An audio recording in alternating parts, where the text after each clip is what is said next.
우리가 에스겔 하면 항상 기억할 것은 에스겔 전체적으로 이스라엘의 형벌과 또 이스라엘의 회복, 이 두 가지라고 그랬습니다. 에스겔 전체가 이스라엘의 형벌과 이스라엘의 회복인데 지금도 계속해서 이스라엘의 이러한 잘못에 대해서 이제 우리 에스겔 선자를 통해서 하나님께서 저들에게 경고하시는 것입니다. 먼저 1절부터 7절까지 보면 재앙을 보내시겠다 이것이죠. 특별히 여기 보면 너는 얼굴을 예루살렘 또 성소 이스라엘 땅, 바로 하나님의 선택 민족인 그 유대 민족이 대상이 되는 겁니다. 그들에게 예언할 때 뭐라고 얘기를 하냐면 하나님께서 대적이 되겠다는 것입니다. 이건 굉장히 놀라운 일이죠. 저들이 생각할 때 하나님께서 저들이 대적이 된다는 건 생각 안 해봤어요. 이들은 하나님이 대적이 되어 칼을 집에서 빼어 의인과 악인을 끊겠다. 이 말 속에는 의인인 것처럼 보여도 의인이 없기 때문에 의인이든 악이든 너희들 생각에 다 범죄함으로 내가 끊겠다 이렇게 해석할 수도 있겠고, 또 한 가지는 의인이든 악이든 이제 전쟁이 나기 때문에 함께 고난을 받는다, 이제 그런 뜻도 되겠어요. 어쨌든 여기서 환난 중에 다 함께 죽을 것을 말하는 것입니다. 혈기 있는 자가 죽고 그 범인은 남에서 북까지 치겠다고 그렇게 되어 있어요. 그래서 칼이 다시 꽂혀지지 아니하고 사람들은 이게 하나님께서 칼을 빼신 줄 알게 될 것이다. 그렇기 때문에 6절에 너는 허리가 끊어지듯이 목전에서 슬피다. 얼마나 그냥 탄식하는지 허리가 끊어진다. 그렇게 탄식한다 이거요. 그래서 왜 이렇게 우느냐 하면은 바로 소문 때문인데 뭐냐면 재앙이 온다. 그래서 각 마음이 녹으며 손이 약해지며 영이 쇠하고 모든 무릎이 물과 같이 약해진다. 우리 이제 서지서를 많이 다루다 보니까 이제 이건 쉽게 이해가 돼요. 지금 하나님께서 이스라엘을 벌하시겠다는 것이구나. 그런데 여기서 특별히 강조하는 것은 재앙이 하나님께로부터 온다는 사실이에요. 이것은 이스라엘 사람들은 지금 하나님을 의지하고 있었거든요. 근데 바로 그 하나님이 오히려 그들을 심판한다는 그러한 내용입니다. 그럼 무엇입니까? 이것은 결국 하나님이 틀린 겁니까? 아니죠. 유대민족이 하나님을 잘못 알고 있었어요. 자기들이 그렇게 행동해도 괜찮을 거라고 알고 있었죠. 마치 이전에 우리 신약시대 때 바리새인들이 늘 하나님을 의지했고 하나님의 이름으로 살지 않았습니까? 그러나 그들은 바리새인은 독사의 자식들이었고 마귀의 자녀들이었습니다. 우리는 이런 면에서 다시 한번 우리 자신에 대해서 살펴봐야 합니다. 내가 생각하고 있는 하나님은 나를 어떻게 보고 계실까?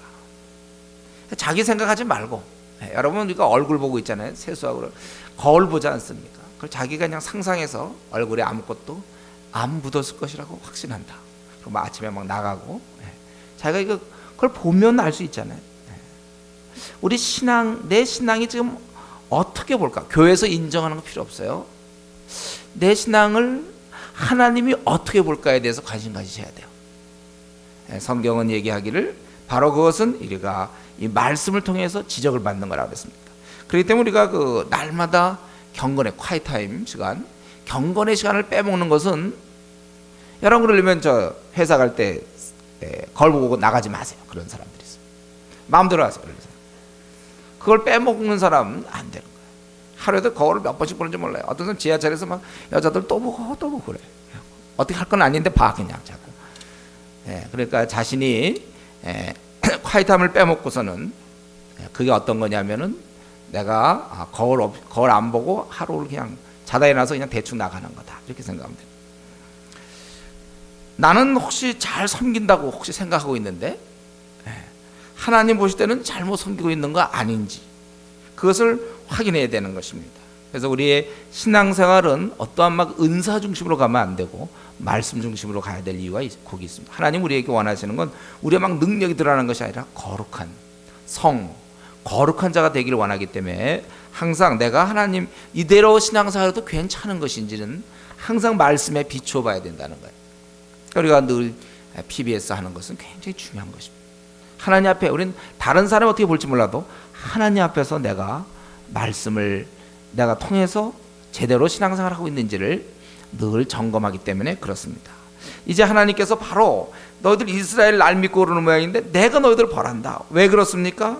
그들에 대해서 이제 8절부터 보면은 특별히 크게 둘로 나눠져 있죠. 23절까지가 재앙의 모습, 어떤 재앙을 줄 것인지를 얘기하고, 그리고 그 재앙의 결과로서 24절부터 32절까지 이제 나오는 것입니다. 이제 하나님께서 저들을 재앙을 보내신다고 그랬는데 어떠한 재앙인가? 거기 보면은 이제 8절에 여호와의 말씀이 또 내게 임하여 가라사대, 칼에 대해서 얘기해. 칼이여 날카롭고도 마광되었다. 잘 이렇게 갈아졌다는 것이죠. 그 칼이 날카로움은 살육을 위함이다. 그것은 다른 이유가 없었어요. 마광된 번개같이 되기 위함이니 우리가 즐거워하겠느냐? 그런데 우리가 즐거워할 수 있느냐? 이스라엘 백성들아, 즐거워할 수 있느냐? 또 내 아들의 홀이 모든 나무를 업신여기는도다. 이것은 유다의 홀이, 그러니까 내 아들의 홀이 모든 나무를 업신여긴다. 이들이 이스라엘 민족들이 생각할 때 열방을 바라보면서 자신들이 이걸 업신여긴다. 왜? 자기들은 선택 민족이기 때문에. 그러나 이것은 하나님 말씀에 순종할 때는 이스라엘 민족이 강하지만 하나님 말씀을 순종하지 않을 때는 그들은 아무것도 아니에요. 그러니까 너희들이 그 모든 나무를 업신여기겠느냐, 그 말이죠. 너희가 업신여기고 있도다. 하나님께 불순종하면서. 오늘날도 마찬가지로 성도가 힘 있는 건 뭡니까? 경건이죠. 우리 하나님 앞에 떳떳할 때는 힘 있어요. 경건을 잃으면 우리 성도들이 힘이 없어지죠. 아무리 주위 사람이 인정해주고 뭐 훌륭한 목사라고 얘기해도 소용없어요. 본인이 경건을 잃으면 힘이 없습니다. 그 당시에 저들이 하나님 말씀에 순종을 전제로 해야 되는데, 근데 여기서 혹시 한 가지 가능성이 이렇게 해석도 가능합니다. 내 아들의 홀이, 그러니까 이스라엘 사람들이 모든 나무, 계속되는 어떤 징계의 막대기를 너희가 업신여기고 있다, 이렇게 혹시 해석할 수도 있어요. 그래서 이것은 전체적으로는 저들이 지금 계속해서 그렇게 살면 안 된다는 것이죠. 그래서 이 칼이 손에 잡아 쓸만하도록 마광되되 살육하는 자의 손에 붙이기 위해 날카롭고도 마광되었다 하셨다. 이 하나님의 칼은 이제 그것을 쓸 사람을 위해서 잘 마광되었다는 것이죠. 그렇기 때문에 인자야 너는 부르짖어 슬피 울지어다. 이것이 내 백성이 임하여 이스라엘의 모든 방백이 임함이로다. 그들과 내 백성이 함께 칼에 붙임 바 되었나니 너는 내 넓적다리를 칠지어다. 내 넓적다리를 친다는 것은 우리가 정확한 의미를 모르겠는데 이것은 애곡의 형태인지 아니면 공포 때문에 그러는지 그건 정확히 모르겠어요. 이것은 시험이라, 즉 이것이 이제 시도라, 이렇게 되어진다는 거예요. 누가 됩니까? 느부갓네살이 이제 이렇게 할 겁니다. 만일 업신여기는 홀이 없어지면, 그러니까 지금까지 하나님에 대해서 업신여겼던 바로 이스라엘 왕이 없어질 때는 어떻게 할 것이냐, 그렇게 실제로 없어진다, 이제 그것이죠. 나 주 여호와의 말이라. 그러므로 인자야 너는 예언하며 손뼉을 쳐서 칼로 3번 거듭 씌우게 하라. 3번이라는 것은 확실함을 얘기하는 거예요. 이 칼은 중상케 하는 칼이라. 사람의 상처를 주는 중상케 하는 칼인데 밀실에 들어가서 대인을 중상케 하는 칼이로다. 숨어도 안 된다는 것이죠. 이 하나님의 형벌이 임할 때 밀실에 들어가도 안 돼. 이 대인을 중상케 하는 것이라는 것은 흐름상으로 볼 때는 이 왕을 원칙적으로 의미한다고 볼 수 있어요. 숨어도 안 된다는 거예요. 그리고 내가 그들을 낙담케 하고 그리고 칼을 보내고, 이 모든 것은 다 내가 하라는 대로 해서 16절에도 보면 칼을 우양하라 또 좌양하라 행한 대로 해서 이렇게 되므로 내 분이 다 풀릴 것이다. 17절 내 분이 다 풀릴 것이다. 그래서 구체적으로 우리 하나님께서 어떻게 하냐면 결국 바벨론 왕의 칼이 거기 19절에 바벨론 왕의 칼이 이제 나타날 것이라는 거예요. 그래서 어떻게 하냐면 바벨론 왕이 오다가 두 쪽을 생각해. 어느 쪽으로 갈까? 그래서 하나는 암몬 족속의 라빠 이르는 길, 여기 그 라빠는 거기 암몬 족속의 수도입니다. 골로 갈 것인가, 아니면 유다 경과성 예루살렘에 이르는 길, 어디로 갈 것인가?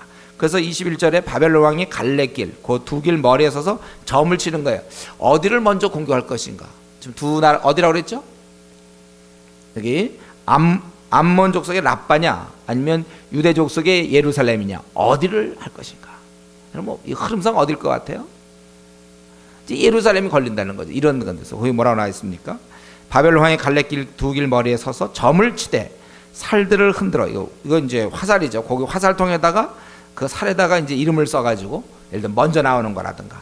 그래서 이제 그 예루살렘이 되는 거예요. 그게 또 우상에게 묻고 저들의 우상에 묻고 또 희생의 간을 살펴서 저들이 제사 드리는 그 짐승의 간의 모양을 보면서 그걸 어떻게 하는 건지 모르겠어요. 그걸 어떻게 보는지 몰라요. 간을 가지고 어떻게 보는지 모르지만 하여튼 저들은 봐.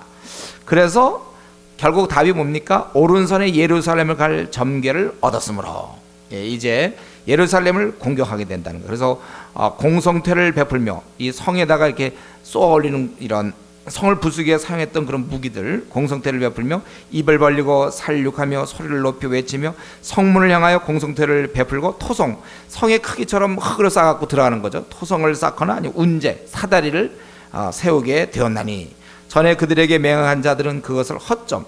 이게 누구냐면 전에 그들과 맹약했던 것은 이스라엘이거든요. 이스라엘이 바벨론과 맹약했는데 배신을 했죠. 그런데도 이제 아직 자기들은 그 맹약한 것, 약속한 것들 때문에 그것을 허점으로, 그건 뭐 잘못된 거겠지, 설마 우리를 쳐들어오려고 이제 그렇게 여길 것이나, 바벨론 왕은 그 죄악을 기억하고 저들이 배신했던, 그리고 그 무리를 잡으리라, 그거예요.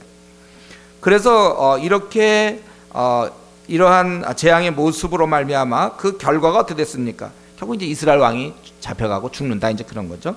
그래서 그 결과는 24절부터 32절까지 이스라엘과 암몬 두 나라가 이제 그 재앙의 그 결과가 나타나는데, 먼저 27절까지는 이스라엘이고 그 다음에 암몬에 대해서 얘기하고 있습니다. 그래서 이스라엘, 그러므로 나 주여가 말하노라, 너희 악이 기억을 일으키며 너희의 건과가 이 허물이 드러나며 너희 모든 행위의 죄가 나타났도다. 너희가 기억한 바 되었은즉 그 손에 잡히리라. 그 손에서 빠져나오지 못하는 거예요. 이제 잡히게 돼 있어. 그 손에 빠져요. 그 이유는 죄 때문이라는 것이죠. 이스라엘의 죄로 말미암아 너희가 그렇게 빠질 것이다. 너 극악하여 중상을 당할 이스라엘의 왕아. 이건 우리가 아는 대로 시드기야죠. 시드기야는 21세 왕이 되어가지고, 그 21세면 지금 뭐예요? 우리도 아직 21세도 안 된 사람이나 21세. 아주 어릴 때 왕이 돼갖고 11년을 치리했던 아주 악을 많이 행했던 왕입니다. 유다의 마지막 왕 시드기야. 그는 내 날이 이르니 곧 죄악에 끝나리라. 나 주여와가 말하나 관을 제하며 면류관을 벗길지라. 원칙적으로 관은 대제사장의 관을 얘기하지만 요새는 이제 그의 어떠한 직분을 폐지한다고 볼 수 있겠고, 뭐 대제사장의 직분을 폐지한다고 할 수도 있겠죠. 그 당시 왕의 그런 어떤 역할, 관을 제하며 면류관을 벗길지라. 그대로 두지 못하리니 낮은 자를 높이고 높은 자를 낮출 것이다. 특별히 저 강조점은 높은 자를 낮출 것이다, 그것이죠. 내가 엎드려지고 엎드려뜨리고 엎드려뜨리려니와 이것도 다시 잊지 못하리라. 마땅히 얻을 자가 이르면 그에게 주리라. 다시 이제 엎을 게 없어요. 다 끝났어요. 그럴 때 다 망하고 마땅히 얻을 자가 이르면 그에게 주리라. 그래서 이거는 일단은 근시안적으로 볼 때는 이제 바벨론 왕이 되겠고, 장차를 보면은 이제 메시아의 도래라고 볼 수 있으니까, 이 시드기야 왕은, 인간이 세운 왕들은 원래 이스라엘 민족이 원래 왕을 세우면 안 되잖아요. 저들의 왕은 하나님이었어요. 그러나 저들이 막 우겨서 왕을 세웠는데 결국 이렇게 망하고 다 엎어지고, 그리고 마땅히 얻을 자가 이르면 그에게 주리라. 그래서 최후로 이제 메시아가 얻는다, 우리가 이렇게 해석할 수 있겠고. 그러니까 여기서 보면은 이 악을 행하던 하나님의 백성들은 결국 심판을 당해서 망하고 마는 거예요. 그 나라의 왕이 잡혀가고 그 다음에 다 잡혀가는 거 아닙니까? 때때로 은혜가 많으시고 용서가 풍성하신, 용서를 많이 하시는 분이라고 해서 죄악조차도 넘어가는 분으로 우리가 오해해서는 안 됩니다. 우리 하나님은 분명한 공의의 심판을 갖고 있는 분이에요. 그렇기 때문에 우리가 하나님을 두려워해야 됩니다. 오늘날도 우리 성도들이, 하나님께서는 특별히 벌은 하지 않지만 성도가 너무 잘못될 때 징계를 하지 않습니까? 그런데 우리가 이 시간 기억할 것은 징계는 축복이에요. 징계를 안 하시고 내버려두면 그는 계속해서 방탕한 생활을 할 것이고, 그래서 그에게 주어진 인생을 다 까먹는 거예요. 빨리 정신 차리는 게 좋지 않습니까? 여러분, 그 징계를 안 하는 게 좋은 게 아니에요. 그가 잘못할 때는 빨리 그 잘못이 뉘우쳐지고 빨리 돌아올수록 좋은 것이지, 그 징계 안 받는다고 해서 좋아하면 안 된다는 것이죠. 우리 예를 들면 고3 때 계속 논다. 빨리 정신 차리고 이제 고2 때까지 놀아도 고3 때면 공부해야 되는 거 아닙니까? 계속 놀면 논다고 하지만 나중에 시험 볼 때 어떡합니까? 우리가 그런 하나님 앞에서 우리가 잘못할 때 우리 하나님께서 우리를 때로 징계하세요. 굉장히 축복이에요. 이거 없으면 우리는 계속해서 허송세월하는 거예요. 세상 사람들은 안 하죠. 하나님께서 내버려 두죠. 그러나 확실한 것은 하나님은 오늘 본문에 나와 있는 것처럼 하나님은 심판하시는 분이세요. 그것도 더구나 공의로 심판하는 분이라는 사실을 우리가 생각할 것이고, 그렇게 따진다면 세상 사람들은, 그리스도의 그 십자가의 보호가 없는 사람들은, 그대로 죄악 가운데 직접 하나님을 대면해야 될 그 사람들은 결국 비참한 그런 결과를 맞을 거라는 거예요. 그렇기 때문에 우리가 악인의 형통을 부러워하면 안 돼요. 저 사람 신앙생활도 잘 못하는데 뭐가 잘 풀리고 뭐가 잘 되고 우리 그런 거 부러워해서는 안 되는 거예요. 악인의 형통함을 부러워하지 말아야 돼요. 오히려 슬퍼해야 됩니다. 왜냐하면 그는 주님의 십자가가 없기 때문에 그의 죄를 가지고 바로 엄위하신 하나님을 만날 것이기 때문에 그렇다는 거예요. 우리 늘 기억해야 됩니다. 우리 온 인류가 이미 심판 아래 놓여 있고 다만 집행이 남아있을 뿐이지 집행이 없는 게 아님을 명심하셔야 돼요. 지금 우리 지나가는 사람들, 우리 주위의 친척들, 이번에 추석 때 어땠는지 몰라요. 친척들 있고 주위에 이런 사람들, 혹시 그 사람들 중에 하나님을 알지 못하는 사람이 있다면 그 사람이 아무리 뭐 자식이 잘 되고 집안이 잘 되고 아무리 그래도 명심하세요. 그에게는 진노가 남아있는 거라. 그가 그러니까 이제 없는 게 아니라는 거예요. 그에게 진노가 반드시 있는 거예요. 그래서 저는 저 여러분 항상 우리가 이 나그네 길 숨을 거둘 그날까지 우리가 잊지 말아야 될 생각은, 불신자들은 참으로 소망이 없는 가련한 사람들이다. 저들이 아무리 잘 나가도 아무리 좋은 걸 얻어도 저들은야말로 가장 비참한 자라는 사실을, 우리 이것을 늘 좀 생각하셔야 돼요. 또 우리 하나님은 어떤 분이십니까? 이런 일을 하실 때 때때로는 그 이방인들의 그 점괘, 그들이 보는 것조차도 필요시에 이용하시는 우리 하나님은 자유자재, 모든 게 가능한 분입니다. 만사가 그분의 손안에 있음을 믿어야 돼요. 이때 뽑아갖고 예루살렘이 아니라 저 암몬으로 가면 어떻게 됩니까? 하나님의 계획은 그대로 이루어지는 거예요. 하나님은 통치하시는 분이에요. 그렇기 때문에 우리가 처음에는 하나님의 모든 걸 통치하신다는 사실, 그게 우리에게 두려움이 될 수 있지만 조금 더 지나고 나면 어떻습니까? 편안함이 되는 거예요. 우리 앞날의 여러 가지 문제라든가 우리의 답답한 문제, 안 풀리고 꼬이는 문제, 이런 게 있다 할지라도 그분이 통치하시기 때문에 그걸 진정으로 믿으면 우리가 이제 편안하고 잠을 잘 잘 수 있는 거예요. 근심 걱정을 우리가 하지 않을 수 있어요. 왜냐하면 하나님이 오늘이라도 원하신다면 내 갖고 있는 모든 문제를 오늘이라도 풀어줄 수 있는 전능자 하나님이시기 때문에 그렇다는 것입니다. 여러분, 이것은 우리가 있잖아요. 이번 수요일날 설교 듣고 또 뭐 주일날 설교 듣고 뭐 제가 이런 비슷한 설교를 뭐 한두 번 했겠습니까? 그런데도요, 이렇게 들어도 소용없는 게, 이거 듣는 거 하고 그 다음에 우리가 하루 이제 지내면 하루에 예를 들면 우리가 한 뭐 3만 마디 5만 마디 듣는다고 해봅시다. 그럼 주일날 요거 듣는 거는 불과 3만 분의 한 뭐가 될까? 3만 분의 4 내지 5 뭐 이렇게밖에 안 되는 거예요. 아주 적은 거예요. 3만 개를 들으면 그 중에 한 100개 정도, 그 정도 양밖에 안 되는 거예요. 그래서 잊어버려요. 왜냐하면 29,900에 이게 말이 잘 안 돼. 29,900에 이게 쌓여 있단 말이에요. 그래서 우리가 또 다시 원점으로 돌아가서 근심하는 거예요. 뭐가 안 풀리면. 그래서 뭐 돈 걱정, 또 앞날의 걱정. 그래서 신앙이 안 자라요. 그러니까 원래 신앙이 자라려면 주여로 말씀을 묵상할 때 그게 복이 있는 자예요. 그게 평안이 있는 거예요. 말씀으로 나의 심령을 붙잡아야 되는데, 주일날 요거 싹 설교 듣고 요거 끝나고 나서 그 다음에는 이제 텔레비전과 뭐 신문과 친구 얘기와 그냥 먹고 사는 거 지내다 보면 어느새 이거는 또 아까 얘기한 것처럼 그 정도밖에 안 된다는 거예요. 그 정도. 한 29,000 대 1000, 뭐 29,900 대 100. 그 정도 비율밖에 안 되니까 다시 염려와 근심이 쌓이며, 그러면 또 어떻게 될까? 도대체 내 앞날은 어떻게 되는 것일까? 과연 내가 졸업하고 나서 직장은 어떻게 될 것인가? 직장인 들어갔지만 과연 이 치열한 경쟁에 살아남을 수 있을까? 영어 실력이 별로 없는데 어떡하나? 또 이 재정 문제는 어떡할까? 사업은 어떻게 될까? 우리가 이제 결혼은 또 어떻게 될 것인가? 여러분, 우리가 이런 하나님을 믿고 있는 거 맞습니까? 하늘의 아버지, 이런 분이 바로 이 모든 것을 통치하시는, 온 우주의 모든 모든 것을 주장하시는 분이 우리 아버지세요. 그래서 우리는 편안한 거예요. 앞길이 꽉 막혀도 두렵지 않은 거예요. 앞길 막힌, 물론 자기가 노력을 안 해서 막히면 안 되죠. 자기가 공부 안 하고, 자기가 열심히 일하지 않고, 자기가 뭐 영어 공부 안 하고, 자기가 게을러 가지고, 그러고 자기가 해야 될 거 안 하고서 앞길 막히면 그건 막혀야죠. 그런 사람은 고통을 당해봐야 돼. 그런 경우 그래야 깨닫죠. 자기의 게으름과 자기의 불성실함을 깨달아야 돼요. 그건 뭐 당연한 것이죠. 그러나 자기가 열심히 했지만 꽉 막히는데 어떡합니까? 우리는 여기서 항상 그걸 생각해야 돼. 하나님 앞에서 우리가 최선을 다했는가? 그런데도 불구하고 길이 열리지 않고 꽉 막힐 때는 감사함으로 받으라는 거야. 자비하신 그분께서 계획이 있어서 그렇게 허락하신 거예요. 우리가 이러한 믿음이 있어야 돼요. 이러한, 아무리 이들이 뭐 점을 치고, 이 바벨론 왕은 얼마나 상상을 해보세요. 이 당시 바벨론 왕이 막 정복할 때 세계적인 막 제국으로서 얼마나 막강했겠습니까? 대단했겠죠.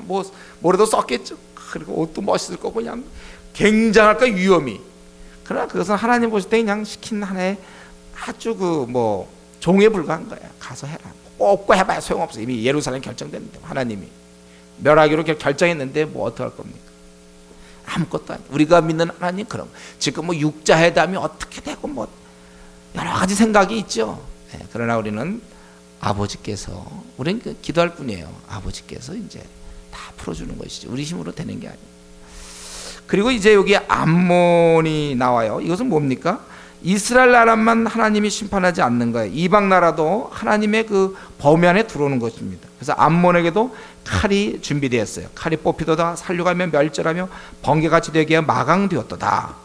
내게 대해 험한 것을 보면 내게 대해 거룩 복수를 하는 자가 너를 중상을 당한 악인의 목 위에 두리니, 여기 중상을 당한 악인의 목, 이 흐름상 이건 유대인으로 볼 수 있겠어요. 망한 그들을 위해 둔다. 너희들도 이제 곧 끝이다 이거예요. 그러나 칼을 그 집에 꽂을지어다. 쌓아봐도 안 되는 거예요. 내가 지음을 받은 곳에서 너의 생장한 땅에서 내가 너를 구면하리라. 이스라엘 민족은 이제 잡혀갖고 외국으로도 이렇게 이방의 포로 잡혀가지만 이들은 거기서 끝난다는 거예요. 그 나라에서 실제로 역사에 이제 암몬이 사라져가는 것이죠. 내가 내 분노를 네게 쏟으며 내 진노의 불을 네게 불고 너를 짐승 같은 자 곧 멸하기로 익숙한 자의 손에 붙이리로다.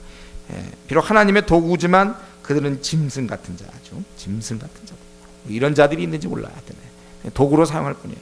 네가 불의 섭과 같이 지푸라기 같이 될 것이며 내 피가 나라 가운데 있을 것이며 네가 다시 기억되지 못할 것이 나 여호와의 말하였음과 이니라 하니라.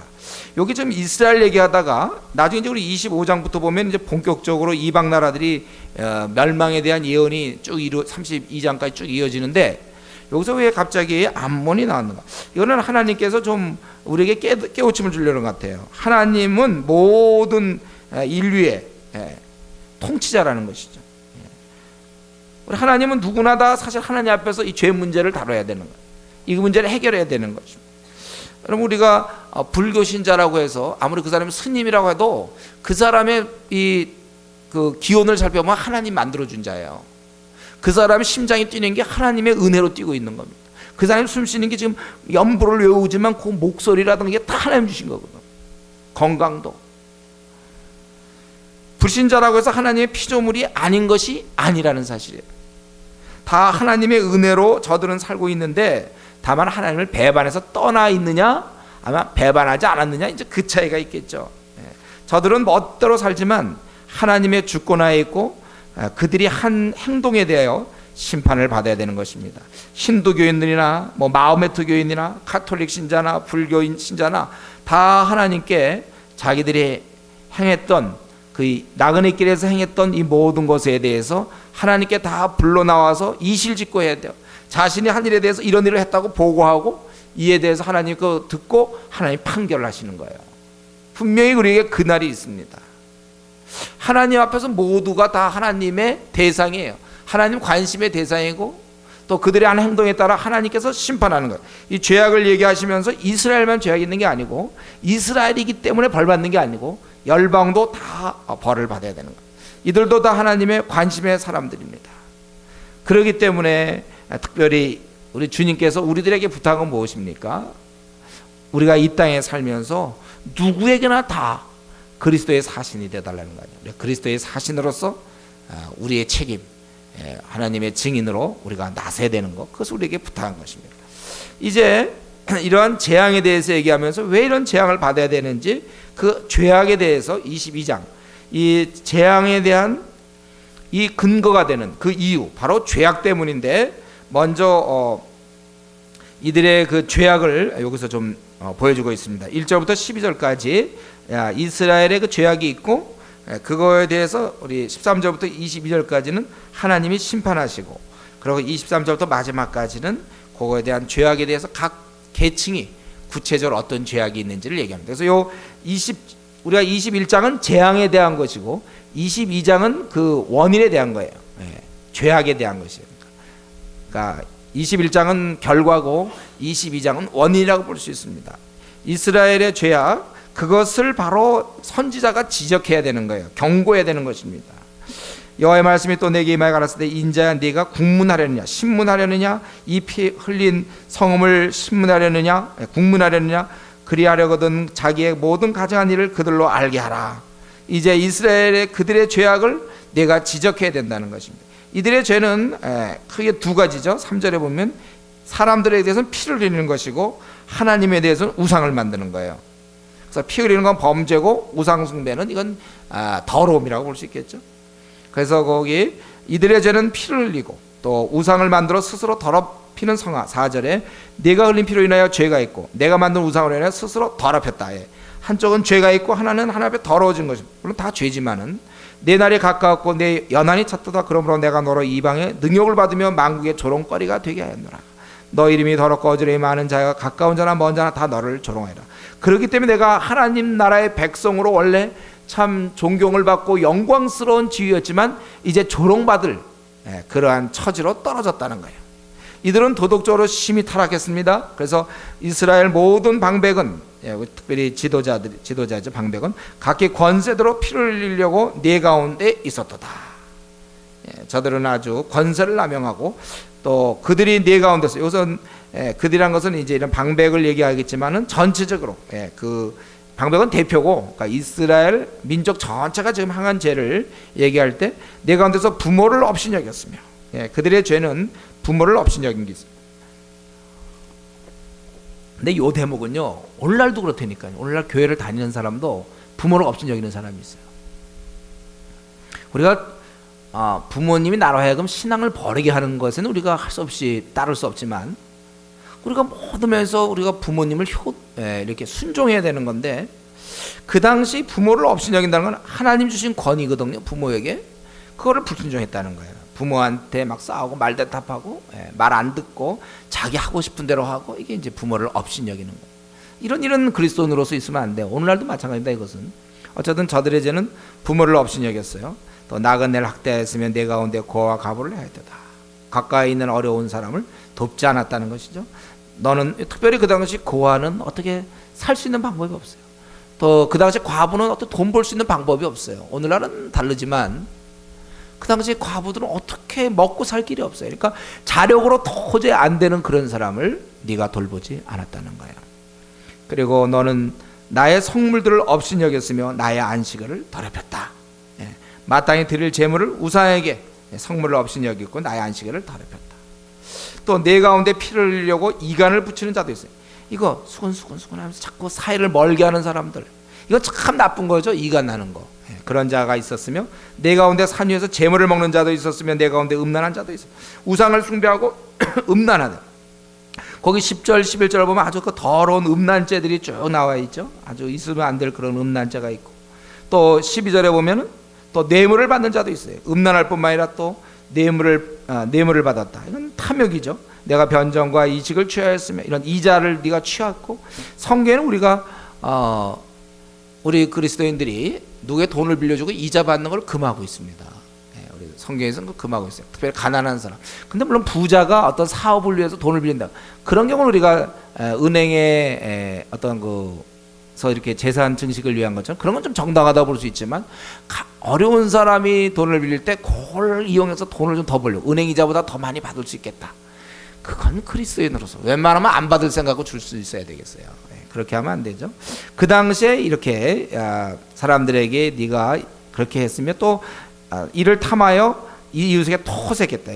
강제적으로 이렇게 속여서 이렇게 빼앗기도 하고 아주 강탈하고 이런 토색하였으며 나를 잊어버렸다. 이 모든 것의 이유는 이제 결국 하나님을 잊어버렸기 때문이었죠. 돈을 토색하고 착취하고 그리고 나를 잊었다.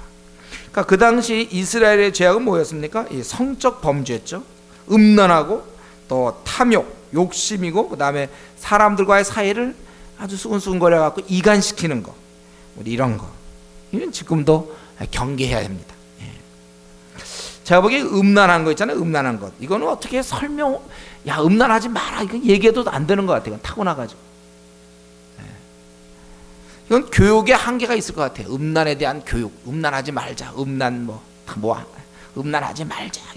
교육의 한계가 있을 것 같아요. 그건 본인의 문제이기 때문에 본인이 하나님 앞에서 스스로 고치는 수밖에 없어요.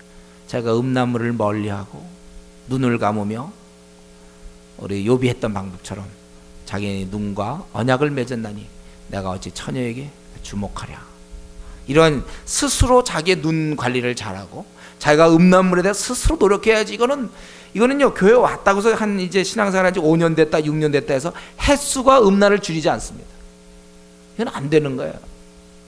그래 참 이거 신앙생활 좀 한 사람인데도 음란한 사람이 있다니까요. 또 이 욕심도 마찬가지예요. 교회 오래 다녔다고 욕심이 줄어듭니까? 욕심이 이렇게 약간 포장될 수 있어요. 속은 욕심 덩어리로 가득한데도 나타난 건 굉장히 욕심이 없는 것처럼 가장할 수 있지, 속으로 욕심이 그냥 펄펄 끓는 사람도 있어요. 그게 이제 때로는 자녀에게도 나타나고, 때로는 사업에서, 또 때로는 어떤 집장만 하는 문제에서, 때로는 어떤 옷장만 하는 데서, 아니면 친구 관계, 욕심이 아주 다양하게 나타날 수 있어요. 때로는 그것이 뭐 PBS 하는 것도 남한테 앉으려 최고가 되려고 우선 그거라도 나는 아쉽긴 하지만 하여튼 막 하는 이유, 전도 열심히 하는 이유가 그냥 하여튼 여러 모양으로 하는데, 뭐 어떤 경우 목사는요 아주 큰 교회, 대형 교회 해가지고 또 뭐 이러는 경우 있어요. 한국에서 제일 큰 교회를 해야지 뭐. 그러니까 이 욕심이 예수님을 믿을 때 떨궈지고 나와야 되는데, 정과 욕심을 십자가에 못 박아야 되는데 절대 안 박으니까, 그러니까 아무리 교회를 다녀도 후배들에게 사주는 적이 없다니까요. 절대로 안 사주죠. 돈이 아까운데 왜 사줍니까? 얻어먹어야지. 항상 기회만 없나 하고 얻어먹을 생각, 사줄 생각을 안 해요. 친구 간에서도 항상 동기 모임 하면 어떻게 하면 버티고 말이죠. 이런 식으로. 그게 다 욕심들. 이게 그러니까 교회에서 아무리 교회를 다닌다고 해서 됩니까? 그러니까 이것도 보면 사람을 이렇게 지내다 보면 어떤 별로 욕심 없는 사람이 있잖아요. 이렇게. 이게 그냥 좀 돼야 돼. 어떻게 보면 교육 갖고 안 되는 경우도 있어요. 그러니까 본인이 좀 자기 자신을 생각하세요. 자기는 좀 욕심이 어떤가. 이게 정말 경건의 시간이 필요해요. 좀 하나님 앞에서. 저는 어떤 사람 처음 예수님 믿을 때는, 사실 처음 예수님 믿을 때는요 콰이타임을 한 2시간씩 해야 돼요.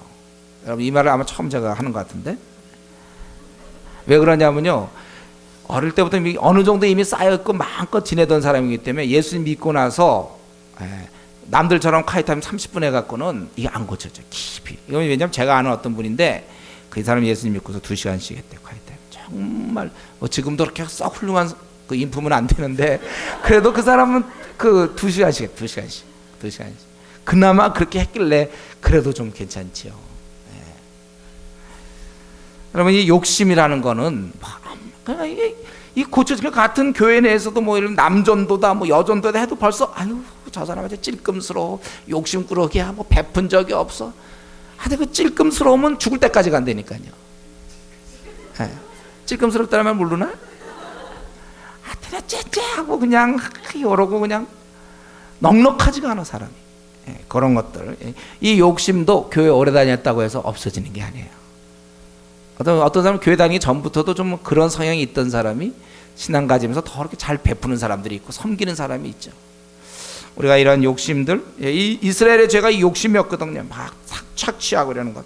이거는 예수님 믿어도 언제나 나타나기 때문에 우리가 신앙으로 사실 이걸 정말 하나님 앞에서 이 문제를 심각하게 생각하고 고쳐야 돼요. 주위 사람들한테 가끔 물어보세요. 자기가 좀 어떠한가. 또 이간시키는 거, 이거 중상이라고 돼 있죠. 중상 거. 신앙생활 오래도 이 기질 그대로 갖고 있다니까요. 사람들과 어떻게 좀 안 좋은 얘기 꼭 하는 사람이, 그 기왕이면 좋은 얘기하면 될 건데 꼭 좀 그 사람이, 왜냐면 이 속이 이게 편안하지 않아. 꼭 하면 꼭 안 좋은 얘기. 사람 보면 꼭 좀 안 좋은 면만 잘 봐. 장점보다는 단점 잘 보고 꼭 안 좋은 얘기해요. 힘들어요, 그런 사람들은. 그거 좀 둥글둥글 넘어가면 되는데 절대 그런 사람이 이간하죠. 여 사람 저 사람 얘기하면서. 성경에서는 특별히 여성들이 조심하라고 그랬어요. 예? 말을 많이 하니까. 그래서 우리 이게 조심하라고 그랬잖아요. 일거리가 있어야 된다 그랬어요. 그래서 원래 성경에서는 그 과부의 경우 아무나 받지 말라고 해서 거기 60세 이상 될 경우하고, 왜냐하면 그래서 교회 공식 직장 공식 어떤 직위를 줘야 될 때 그들이 괜히 할 거 없으니까 한다만 돼. 돌아다니면서 이 사람 만나서 하는. 그래서 원래 과부의 경우 60 이상이 넘으면 교회에 그 직분자로 쓰지 않았어요. 왜냐하면 한다마니까. 시간은 남고 할 거 뭐 있습니까? 운동 좋아하면 운동하면 좋고 축구 좋아하면 좋은데 이 자매분들은 그렇지 않거든요. 시간은 남고 그러니까 아무개 목사가 뭐 아무개 뭐 전도사님이 뭐 그 사람에게 안 씹히는 사람이 없어요. 왜냐하면 시간이 넉넉하거든. 충분히. 이간하는 자의 그런 자들은 그런 자를 사귀지 말라고 그래. 성경에 특별히 울분하는 자와 사귀지 말라 그랬죠. 아주 좀 이렇게 뭔가 이게 좀 불만이 있는 사람들과 여러분 사귀지 마세요. 성경의 명령입니다, 여러분. 나는 괜찮아 이러지 마세요. 왜냐하면 여러분이 그거에 대해서 우리가 모든 사람에 대해서 항상 사랑으로 덮어야 되고 받는 건 맞지만 특별히 가까이 지내는 사람이 울분이 가득한 사람, 뭔가 세상적으로 볼 때 뭐가 좀 잘 안 풀리고 뭐가 꼭 그렇다고 해서 그런 건 아니지만은 어쨌든 잘 안 풀리고 뭐가 안 되는데 뭔가 좀 분이 많은 사람이 주위에 있습니까? 사귀지 마세요. 여러분 할 수만 있다. 그 사람이 쫓아서 대화자는 건 할 수 없이 그냥 성경적 얘기 좀 할 수 있겠지만은 가능하면 사귀지 마세요, 여러분. 의도적으로 사귈 생각하지 마요. 성경은 우리에게 뭐라 그러냐면 우리가 모든 사람한테 사랑을 해야 되는 건 맞지만 그렇다고 모든 사람을 악인과 함께 친구 되라는 얘기는 한 적 없습니다. 그런 사람을 우리가 피해야 돼요. 그 지혜예요. 왜냐하면 우리도 연약하니까. 이간하는 사람들은요 얼마나 그 얘기들은 막 화가 나거든. 그런 거 같거든. 근데 그 사람은 시간만 많거든. 그 사람. 시간과 입의 그 조화. 그러니까 뭐 이런 불평처럼 그 밤낮 들으면 또 그런 걸 좋아하는 사람들이 있어요. 성격상. 왜냐면 자기의 그런 어떤 쏟을 데가 없으니까. 이런 것들을 우리가 참 조심해야 됩니다. 그 당시 하나님 보실 때도 그걸 다 보시고 중상하는 자에 대해서 이스라엘 죄를. 그래서 제가 생각에는 이런 거는 다 교훈으로 될 문제가 아니고 하나님 앞에서 결국 새 사람이 되어줘야 돼요. 좀 사람이 좀 바뀌어야 되겠어요. 좀 바뀌세요 우리가. 저 여러분 이거 좀 바뀌어야 되는데 이렇게 하려면 우리가 어디 한 40일 정도 어디 좀 조용한 데 가서 그냥 한 정말 이 부흥회 계속하면서 40일 정도 말 기도하고 막 말씀, 그러면 좀 바뀔 것 같아요. 그렇기 때문에 그게 우리 현실적으로 좀 어렵다면 각자 알아서 하나님과 깊은 교제를 통하여 나의 이러한 음란한 문제가 나에게 없는가, 또 내가 그 욕심은 좀 없는가, 나는 이렇게 중상하며 남에 대해서 안 좋은 얘기 한 적이 없는지, 그 몇 사람끼리 꼭 또 짝이 있죠. 만나서 얘기하는 거 조심하셔야 돼. 우리가 하나님이 보고 계시는데 왜 그러십니까? 저와 여러분 항상 이런 면에 있어서 저도 마찬가지로 늘 조심해야 돼. 아무도 여기서 자유로운 사람 없습니다. 조심해야 된다. 오직 우리가 새 사람 되기 위해서 하나님께 더 매달려야 될 것입니다. 우리는 여기서 이 죄를 피할 뿐만 아니라 선지자에게 우리 하나님 말씀한 건 뭡니까? 내가 그들로 알게 하라. 2절에 보면 우리는 죄를 피할 뿐만 아니라 죄를 고발해야 돼. 알려줘야 될 책임이 있습니다. 에스겔 선지자가 했던 것처럼 어떤 게 죄인지도 잘 모르고 아니면 죄라고 알아도 양심이 무뎌져 있을 때 그걸 지적해 줌으로써 그의 양심을 일깨우는 일, 죄를 경고해야 될 책임이 우리에게 있는 것입니다. 그렇기 때문에 이 에스겔은 하나님의 이 계시를 듣고 저들의 죄를 고발했지만 오늘날은 하나님의 계시가 없어요. 아니, 하나님이 직접 계시가 없어요. 이미 말씀의 계시가 있기 때문에 우리가 말씀의 원리를 알고 이제 죄를 고발하는 것이죠. 그것을 우리가 항상 생각해야 될 것입니다. 그래서 이스라엘의 죄에 대해서 1절부터 12절까지 얘기하고 이것에 대해서 다시 하나님이 보응하겠다. 13절에 보면 너희 불의를 인하여 이를 얻은 것과 너가 불의를 행하여 이를 얻은 일, 내 가운데 피 흘린 일을 인하여 내가 손뼉을 쳤나니, 내가 내게 손뼉을 쳤다는 것은 어떤 게 분노하시는 그런 표현 같아요. 내가 네게 보응하는 날에 내 마음이 견디겠느냐, 내 손이 힘이 있겠느냐, 나 여호와가 말하였으니 이룰지라. 내가 너를 열국 중에 흩으며 각 나라에 해치고 너의 더러운 것을 내 가운데서 멸하리라. 근데 여기 15절에 보면 열국 중에 흩으며 각 나라에서 해쳐가지고 멸하리라가 아니고 더러운 것을 내 가운데서 말하, 더러운 것을 없애겠다는 거예요.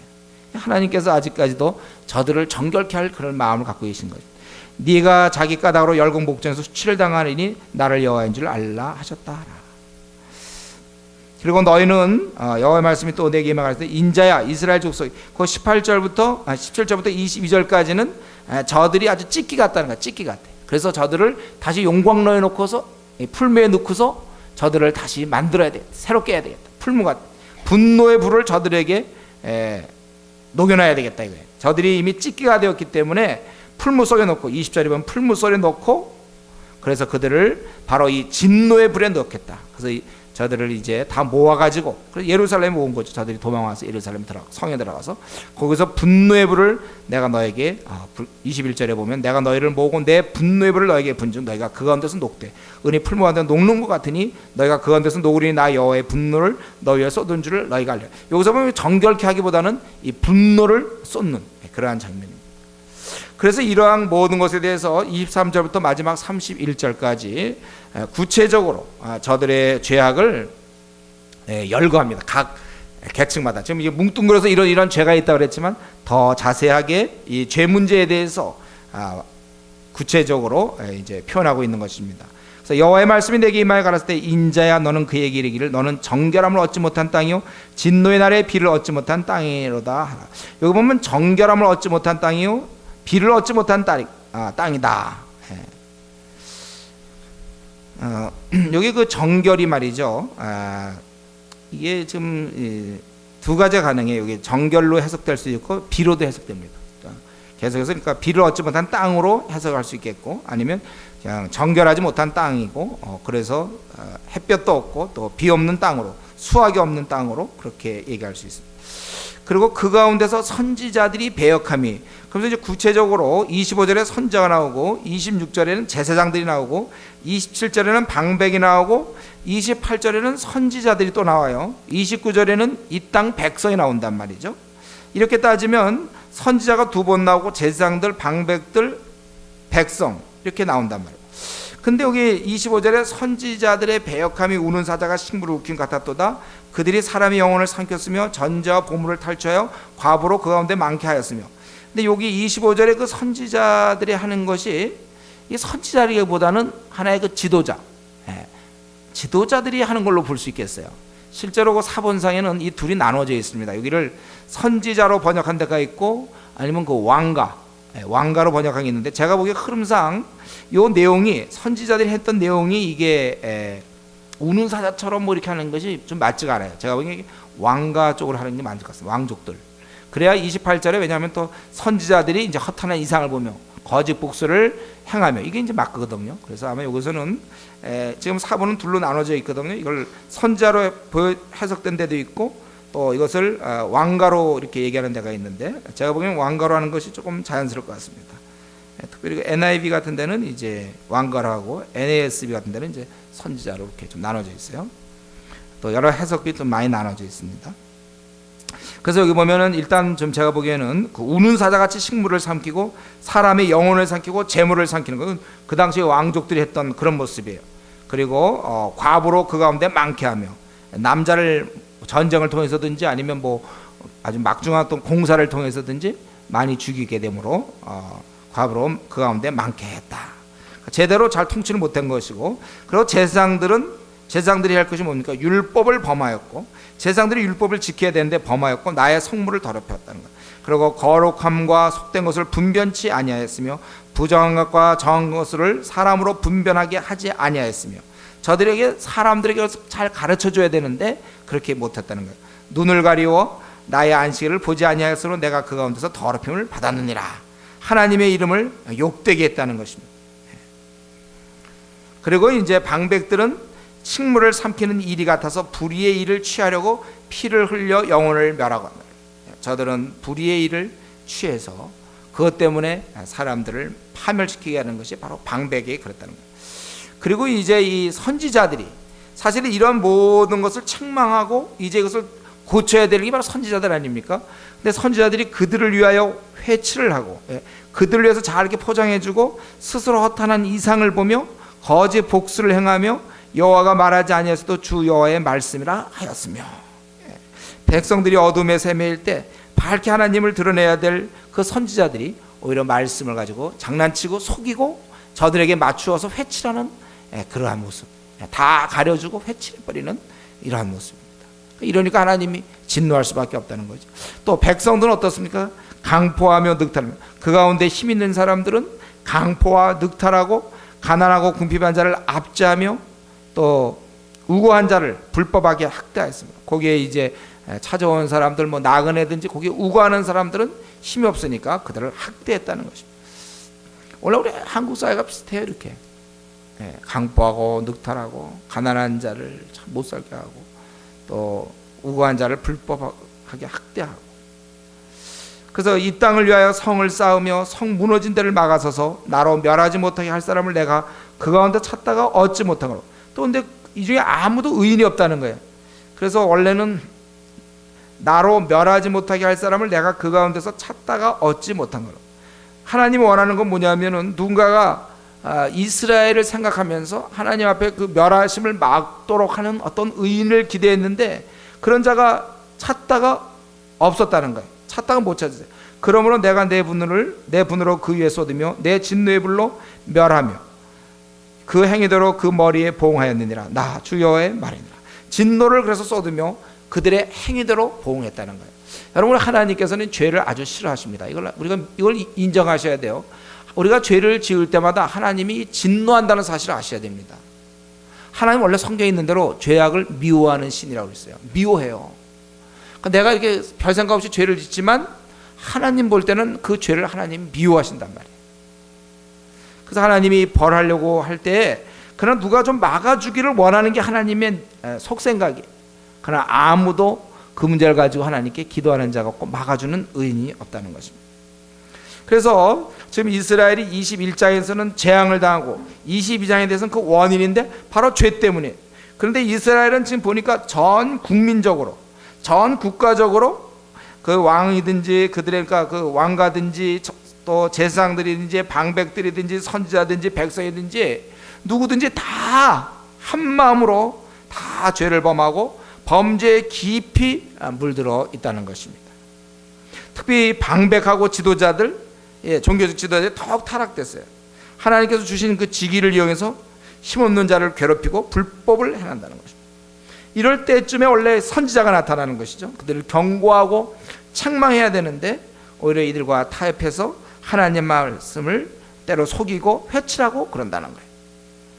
그렇다면 여기까지 왔다면 이제 이스라엘은 절망입니다. 이 유대인들은 이제 더 이상 나갈 데가 없어요.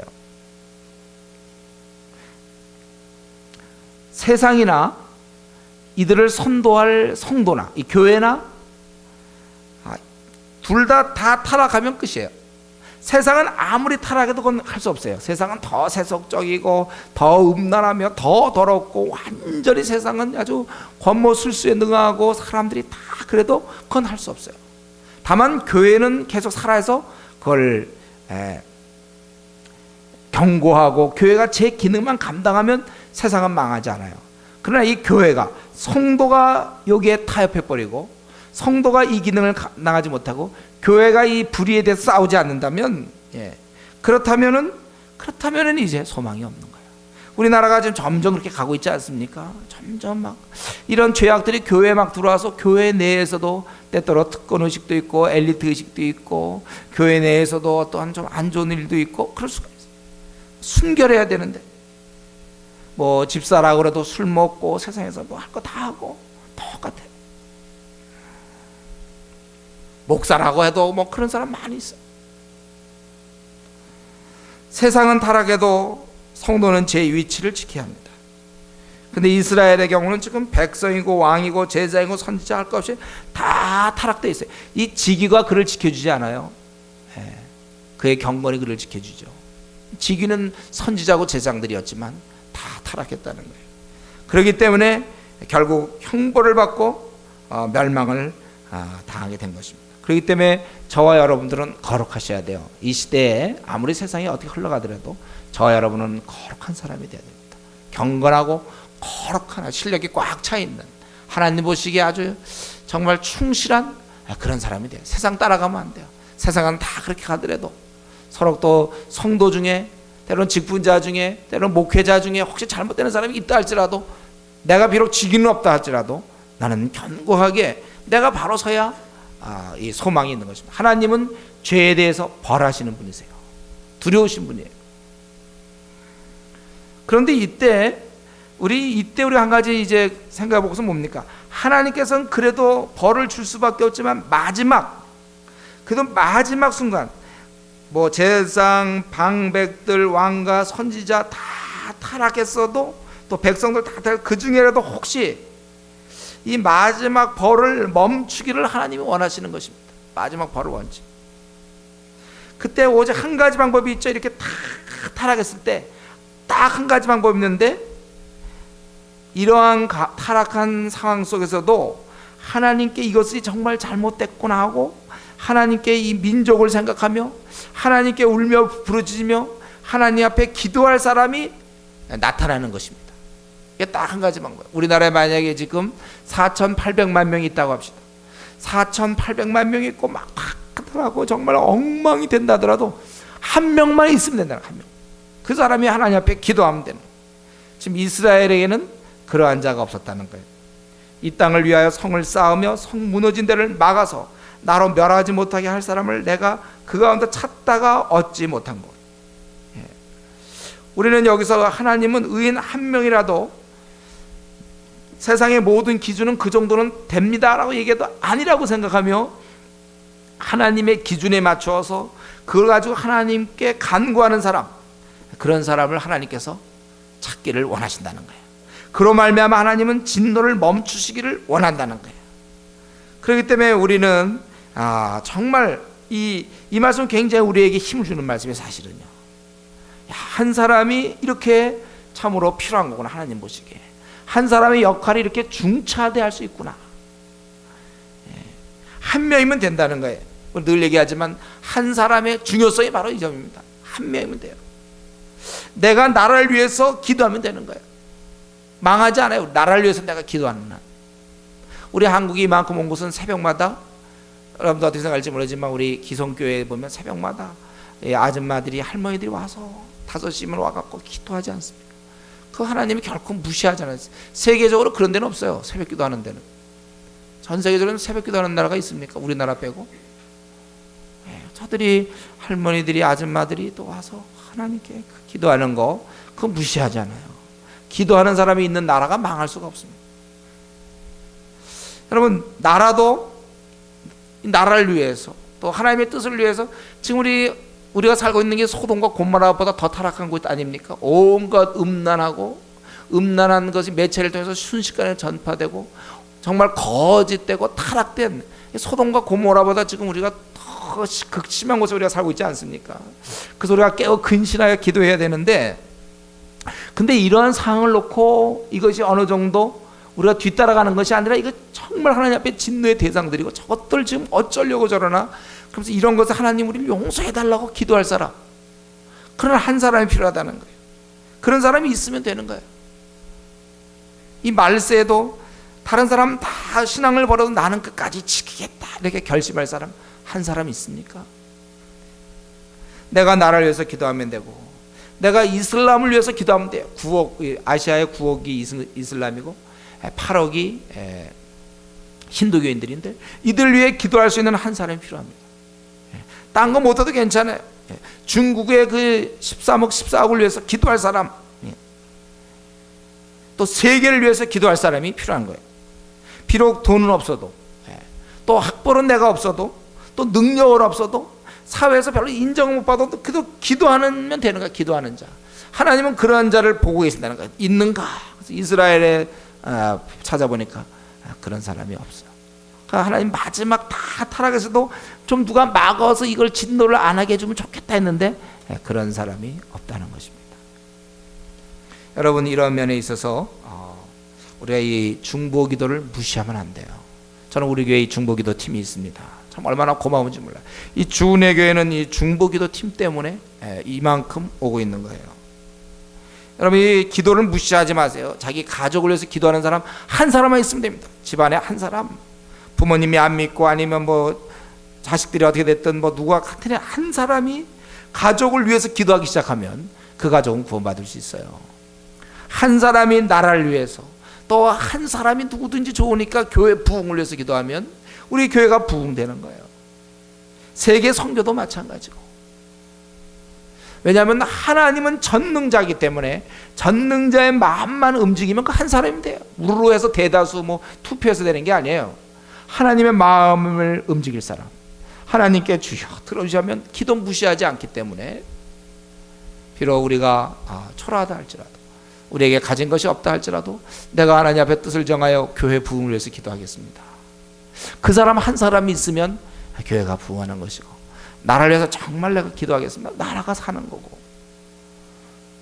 우리 중국이 살 수 있는 것이고, 인도가 사는 것이고, 우리 아시아가 살고 세계가 살 수 있는 거예요. 지금도 마찬가지에 우리 하나님은 동일하게 정말 정성스럽게 기도하는 사람 몇이나 됩니까? 들락날락 하는 거 말고 정말 뜻을 정하여 하나님 앞에, 어떻게 이런 세대가 이 모양입니까? 어떻게 이렇게 타락됐고, 왜 이렇게 돈들을 좋아하고, 왜 이렇게 사람들의 사랑이 없고, 왜 이렇게 사람들 상처를 잘 받고, 왜 그러십니까? 하나님께 정말 기도하는 사람이 있다면 하나님이 그 기도를 멸시치 않으세요. 정말 그런 사람이 있다. 이 중국의 14억이 죽어 있는 영혼에 대해서 정말 안타깝게 떠들기보다 정말 하나님 앞에서 먼저 무릎 꿇을 사람. 우리 교회가 중국을 위해서 이렇게 하고, 또 우리가 앞으로 인도를 생각하고 아시아, 아프리카 전 세계를 생각하고 있지만, 중요한 것은 이건 구호로 하고 어느 정도 활동하고 중국 가는 거 비행기표 이런 게 중요한 게 아니라 정말 그 영혼을 위해서 기도하는 사람.